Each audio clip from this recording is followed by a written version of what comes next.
नमस्कार। आदर्श विद्या मंदिर द्वारा संचालित ऑनलाइन कक्षाओं में सभी भैया और बहनों का स्वागत है। आज हम कक्षा 9 विषय विज्ञान पाठ 2 क्या हमारे आसपास के पदार्थ शुद्ध हैं। क्या नाम पाठ का? क्या हमारे आसपास के पदार्थ शुद्ध हैं। दिनांक 15 जुलाई 2021। वार गुरुवार। वार कौन सा? गुरुवार। ठीक है, तो हमने इस पाठ में पहले पढ़ लिए थे, यानी विलयन के गुण और विलयन की विशेषताएं।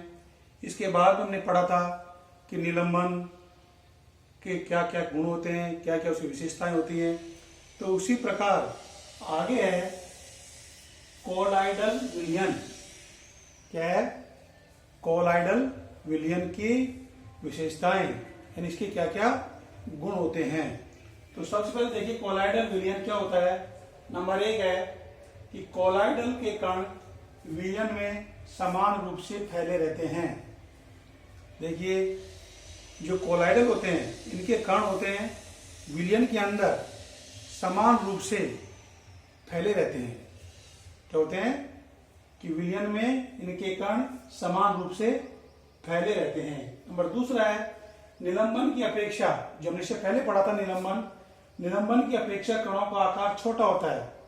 लेकिन निलंबन में कण छोटे होते हैं, सूक्ष्म होते थे, उनसे भी छोटे कण क्या होते हैं? कोलाइडल के होते हैं।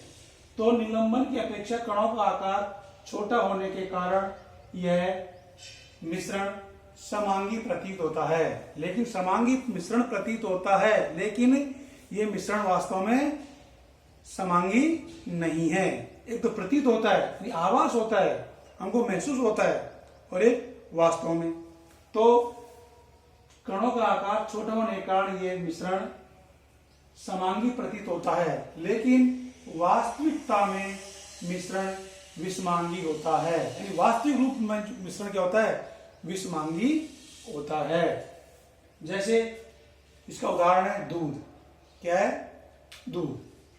नंबर 3 है कि कोलाइडल कणों के छोटे आकार के कारण हम आंखों से इनको नहीं देख पाते हैं। तो आप भी जानते हैं, इसमें कोई नई बात नहीं है कि जितने भी कणों का आकार जितना छोटा होगा, जितना कणों का आकार जितना छोटा होता है वो हमको आंखों से दिखाई नहीं देता है, या हम उनको आंखों से नहीं देख पाते हैं। उनको देखने के लिए मैंने पहले ही बताया था आपको कि सूक्ष्मदर्शी यंत्र, जो ऐसा उपकरण जो सूक्ष्म वस्तुओं को, छोटी वस्तुओं को बड़ा करके, कई गुना बड़ा करके दिखाता है, वो सूक्ष्मदर्शी यंत्र कहलाता है। तो सूक्ष्मदर्शी यंत्र की सहायता से इनको देख पाते हैं। लेकिन यह प्रकाश की किरणों को आसानी से फैला देते हैं। यानी प्रकाश की किरणों को, जो कोलाइडल का विलयन होता है या कोलाइडल के कण होते हैं, तो इनमें होकर कोई प्रकाश की किरणों को निकाला जाता है या प्रकाश की किरणों को गुजारा जाता है, तो ये प्रकाश की किरणों क्या कर देते हैं? फैला देते हैं। लेकिन यह प्रकाश किरणों को आसानी से फैला देते हैं। प्रकाश किरणों का फैलना क्या कहलाता है?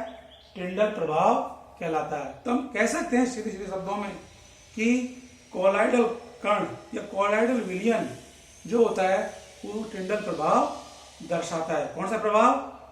टिंडल प्रभाव दर्शाता है। टिंडल प्रभाव क्या होता है? यानी प्रकाश किरणों को या प्रकाश की किरणों को फैलाना ही क्या कहलाता है? टिंडल प्रभाव कहलाता है। ठीक है, एक भौतिकी से संबंधित घटना है टिंडल प्रभाव। क्या है? टिंडल प्रभाव, प्रकाश किरणों को फैलाना। और ये काम कौन से कण करते हैं? कौन से विलयन करते हैं? कोलाइडल विलयन। कौन सा विलयन? कोलाइडल विलयन। तो इसके जो विलयन की कुछ विशेषताएं, हम इसको ऐसे लिख सकते हैं।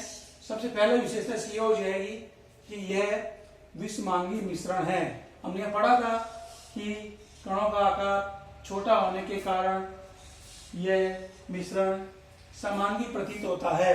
क्या होता है? समांगी प्रतीत होता है, लेकिन वास्तव में क्या है? विषमांगी मिश्रण है। पहला है यह कौन? कोलॉइड विलयन, विषमांगी मिश्रण है। दूसरा है कोलॉइड कणों का आकार इतना छोटा होता है कि हमें आंखों से नहीं देख पाते, तो यानी दूसरा है यानी हम उनको देखने के लिए सूक्ष्मदर्शी यंत्र का उपयोग किया जाता है। ठीक है। नंबर तीसरा है कि कोलॉइड होते हैं जो टिंडल प्रभाव दर्शाते हैं। क्या दर्शाते हैं? टिंडल प्रभाव दर्शाते हैं। चौथा इसका गुण है जब इन कणों को शांत छोड़ दिया जाता है तो यह कण तरल पर बैठते हैं अर्थात स्थायी होते हैं। यानी कोलॉइडल विलयन जो है वो क्या हो गया? एक स्थायी है। जब इनको शांत छोड़ दिया जाता है कणों अपने आप ये विलयन में बैठ जाते हैं। चौथा है कि कोलॉइडल जो विलयन होता है इनके कणों को मिश्रण में से छानन विधि द्वारा अलग नहीं किया जा सकता, क्योंकि बताया था कि कोलॉइडल के कण विलयन में समान रूप से फैले रहते हैं, इसलिए इनको छानन विधि द्वारा अलग नहीं किया जा सकता। तो इनको अलग करने की एक अलग विधि है, तो एक विशेष विधि द्वारा ही इनको अलग किया जा सकता है। कौन सी विधि द्वारा? उस विधि का नाम है, एक विशेष विधि का नाम है कौन सी? अपकेंद्रण विधि द्वारा। कौन सी विधि द्वारा?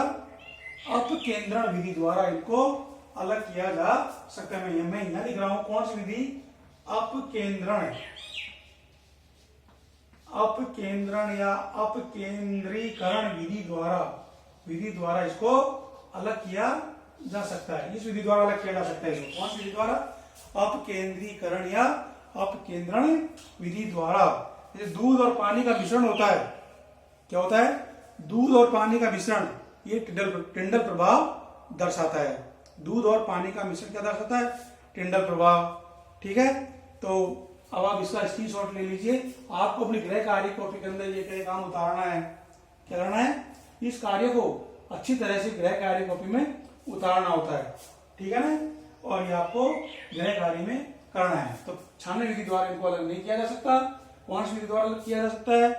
अपकेंद्रण विधि द्वारा। एक विशिष्ट प्रकार की विधि है।